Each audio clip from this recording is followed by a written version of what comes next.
Een min begin van de Walk of Fame op het Jereveen. Een kuierroute bij Bieldenlans.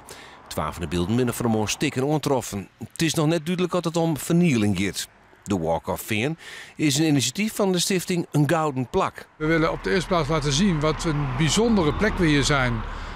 Met zoveel topsporters in de gemeente die hier hun prestatie hebben kunnen werken aan hun prestaties en die hebben kunnen realiseren. En we willen het op een dusdanige manier doen dat we daar ook allerlei moderne technieken voor gebruikt hebben en mensen in beweging willen proberen te krijgen. Die techniek houdt in dat je bij een beeld binnen je via een app informatie en filmpjes te zien krijgen van die persoon. Die was van sportcoach Tjalling van den Berg. Ik van hem eens een borstbeeld maken. En Van den Berg vindt het een grote eer. Meestal is dat al je deer binnen. En ik ben genoeg het standbeeld van Pim Loeyer in Wietmarsum geboren. En die mensen waren na de tijd pas erkend. En eigenlijk vind ik het wel heel bijzonder dat je, terwijl je nog leeft, ja, ik hier wel een PKD-wijze kennen, dat je dan nog een standbeeld hebt. We hopen echt dat die route ook aanzet om te gaan lopen als route, om te gaan kijken van wat gebeurt hier allemaal. En uiteindelijk begint ook topsport natuurlijk met z'n allen bewegen.